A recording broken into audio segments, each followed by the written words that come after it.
किसी भी political party को नीचा दिखाने के लिए देश में आक्रोश फैलाना किसी भी हद तक जायज नहीं है। दिलजीत दोसांझ की फिल्म सतलुज ने इस समय बवाल मचा के रखा है। ये फिल्म जो है वो ओटीटी प्लेटफॉर्म ZEE5 पर रिलीज होते ही 48 घंटे के अंदर गायब भी हो गई।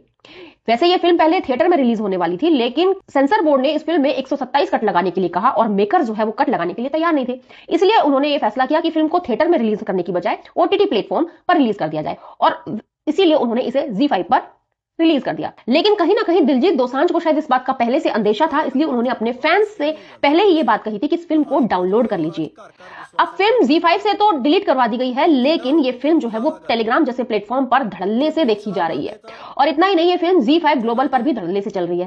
सिर्फ इंडिया में ही इस फिल्म को बैन कर दिया गया है। और अब जैसा कि हमारे देश में भेड़ चाल है, हर कोई एक ही सवाल कर रहा है कि आखिर सरकार इस फिल्म को बैन क्यों कर देना चाहती है, क्यों उस हकीकत को छुपाना चाहती है सरकार जो अत्याचार कांग्रेस पार्टी ने 1984 से 1994 तक सिखों के ऊपर किया।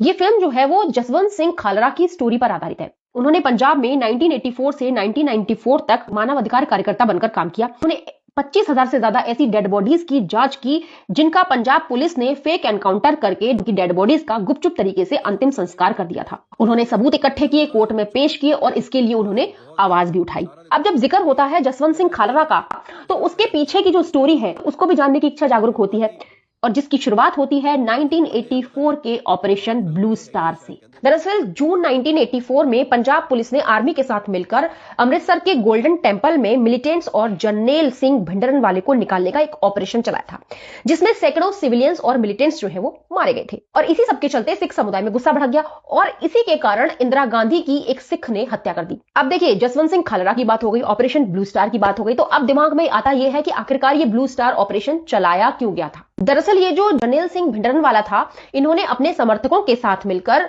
अमृतसर के गोल्डन टेम्पल को एक हथियारों का अड्डा बनाया हुआ था और ये लोग अपने लिए एक अलग सिख राष्ट्र खालिस्तान की मांग कर रहे थे और सरकार के खिलाफ आर्म्ड स्ट्रगल चला रहे थे।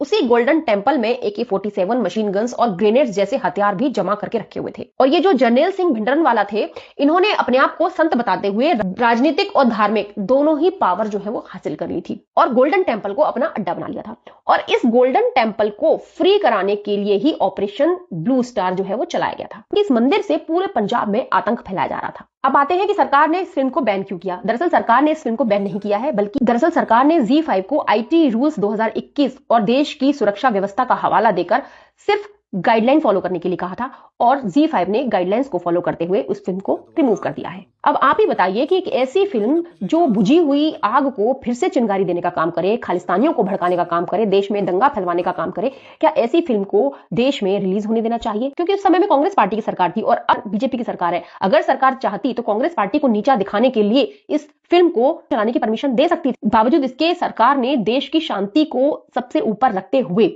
इस फिल्म को बैन करने का फैसला किया है।